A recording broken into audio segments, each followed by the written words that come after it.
Chris and Malin Group for coming up with this brilliant idea of this two-week session on maritime and ocean sustainability.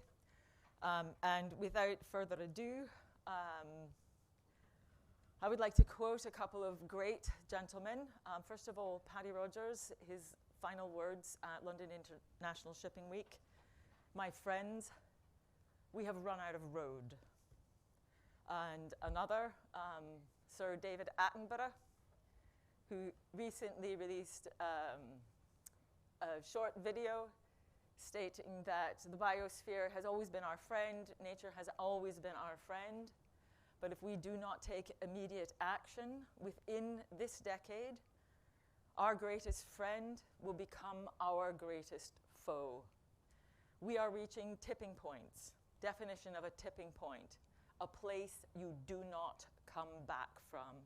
And there is strong scientific evidence that we will reach these tipping points within the decade. All of our technology can do nothing to bring us back from those tipping points.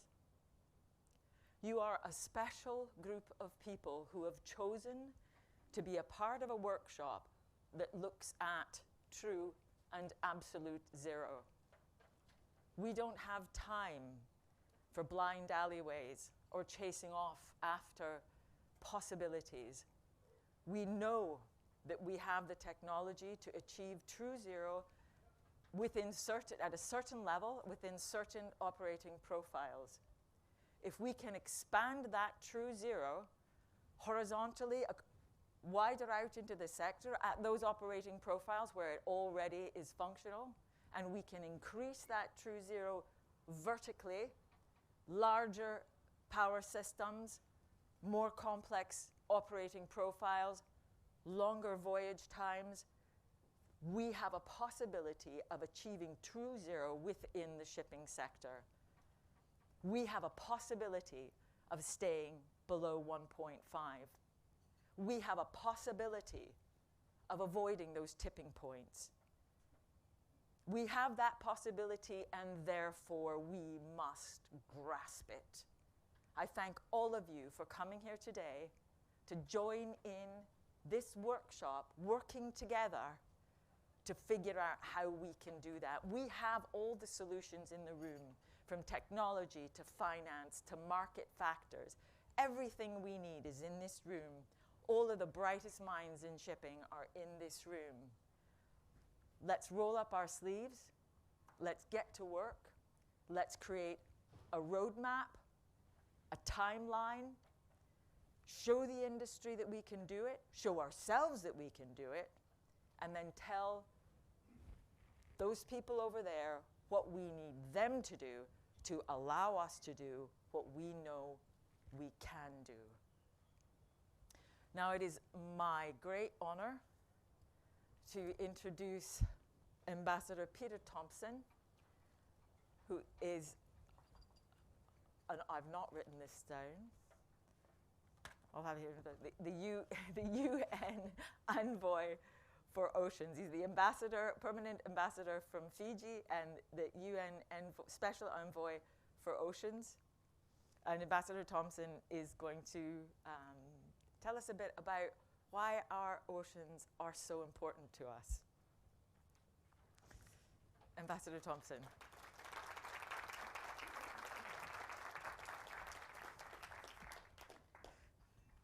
Thanks very much, everybody, and good morning to you. You're probably wondering why I'm wearing this elaborate gear here. This actually says, grandfather of Grace, Mirabelle, Poppy, and Rosie, kids' rights now. And on the other side, they wrote, never give up. And I asked myself why I've come to this 1000th international conference that I'm attending. And it's for this. It's for intergenerational justice. That's what we should all be about in all our meetings. It's all about what are we doing for our kids? What are we doing for our grandkids? We don't matter anymore. It's what we're doing for them. What's our legacy, each of us individually? So the other reason I'm up here in Glasgow is to fight for the ocean. And it would amaze you to know that, you know, the ocean has been sort of excluded from all these great movements that have been going on, the fight against biodiversity loss, the fight against climate change. And what is climate? Climate is the interaction of the ocean with the atmosphere. That's what climate is. So you're losing 50% of your subject matter if you're not covering the ocean when you have a climate change meeting. And I think John Kerry said something along those lines. Biodiversity loss, you know, you all know about the fact that we're losing life on this planet at the fastest rate since the Holocene began. And why would you talk about biodiversity without talking about the ocean? Because the great majority of life on this planet is hosted in the ocean. So, you know, that's why the ocean should be at front and center in all these great international meetings.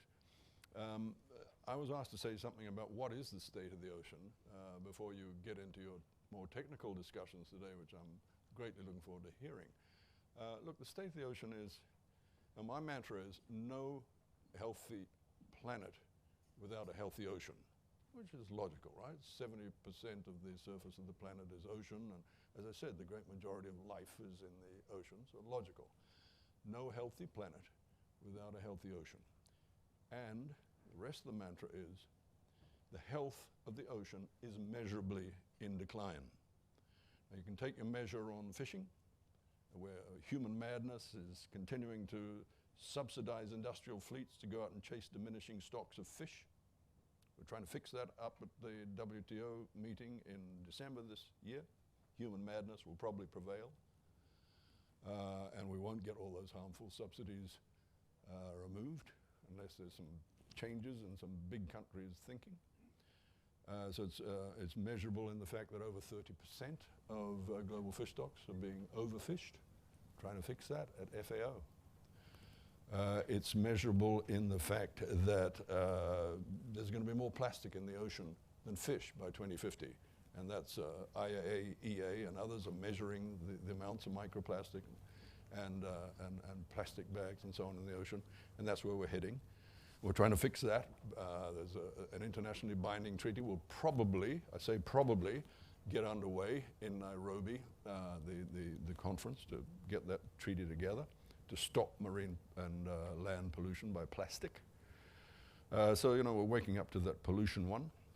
Habitat destruction, you know, we're continuing to destroy mangrove forests, seagrass, kelp, and so on as we do our developments all along the coastlines of the world, and we pump our raw sewage, and our agricultural and our industrial outflows are coming down the rivers and polluting our marine ecosystems. We're trying to stop that by inculcating the source to sea ethos around the world and getting some headway there.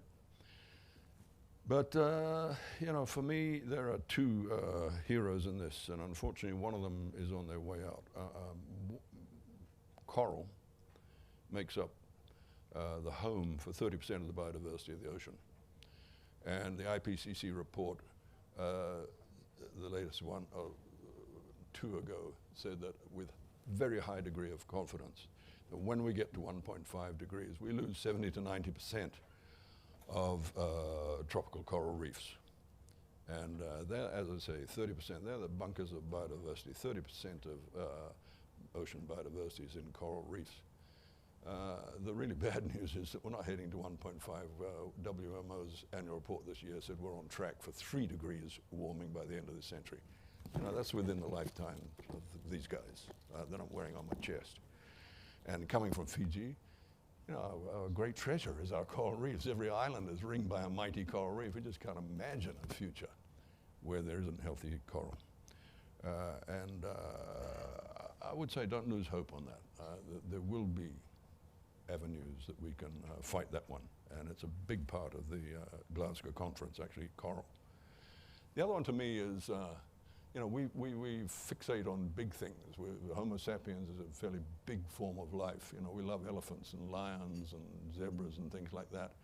But what is really important to us is the microlife on this planet. And, you know, we've learned that through this little virus, which has brought us to our knees, the COVID virus. But I want to tell you about my hero in the ocean, which is a little creature. It's the smallest photosynthetic organism on the planet. And his name is Prochlorococcus. Sounds like a bit like a Roman senator who's about to be stabbed in the forum. But Prochlorococcus produces 20% of the oxygen on the planet. 20%. You know, if we kill off prochlorococcus by all our pollution and of the ocean, then you know, what are we? It's curtains for us. So what I'm getting at here is that, you know, the ocean, okay, is what dictates life on the planet. It's where we came from. It's our future. The sustainable blue economy is our future. For health reasons, that's where we get our medicines. Food through sustainable aquaculture, new forms of food from the ocean, that's where we'll get our food. We will get all the energy we need. Just put your foot in the water and you know, from tidal, wave, wind energy at sea, all the electricity we need we'll get from the ocean. So all of that is available out there. But it will only give us that if we treat it right. If we continue to exploit it in a linear fashion and take resources which are expendable in the end, and we get to the end of that line, that's all, what it is. It's the end of the line. We have to move to circular systems, and that's where net zero shipping comes in. That was where getting the shipping industry to be part of this transition of humanity away from these linear polluting habits that we've had since the beginning of the Industrial Revolution. When I talk with my kids about this, I definitely have to adopt a mindset of hope, because you know, if you're a father or a grandfather, you have to give hope. And where I do get my hope from, and I truly believe this, is that I think that humanity has two great qualities that has got us from the Stone Age to the space station in a very short period. The Holocene is not a long period. When you're as old as I am, you know, 100 years is nothing. And the Holocene is made up of just a collection of those centuries. It's got us from the caveman days to the space station. Two things. Our ability to share. That's the basis of society. A lot of the time we don't like it, but we know how to share. That is what Homo sapiens is good at. That's why we're all managed to sit here in this room. And the other one is our genius for innovation. You know, a lot of people said it was the opposing thumb, but I think it's up here. It's the brain cells. It's what we're capable of when faced with a problem that you know, not all of us are geniuses, but there is one in every 10,000 who's going to come up with that solution that gets over that problem, and that problem, and that problem. And that's the way we have progressed. And I would say this to you, that there are times of crisis, and there's no better example than war, where those two qualities of sharing and the genius for innovation really come to the fore. You know, think back to the Second World War and, you know, the development of rockets. Think of the way our parents sacrificed and shared and rationed and all the rest, and got through it. We are now at war. Secretary General of the United Nations says we are at war with nature. We've got to stop. We've got to make peace. And as I say, zero emissions from shipping is part of that peace process. And I'm here today to listen to you guys and ladies come up with those solutions, and how we're going to share the costs, how we're going to share the developments that are necessary, the changes in fuels, the changes in ports, and all the rest that will make that happen quickly.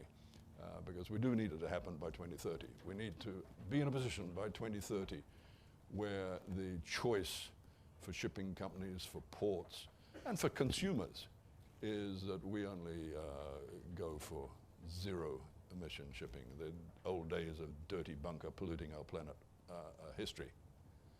And I would quote, actually, in Edinburgh 2 weeks ago, I was in the audience when the CEO of Shell was speaking, and he was saying, look, we're a big energy company, Shell, but we recognize that the oil and gas industry has no future.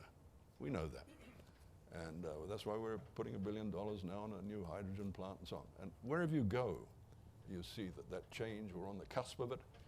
And so I'm really interested to hear from you all today how you see that change coming through. Thank you very much.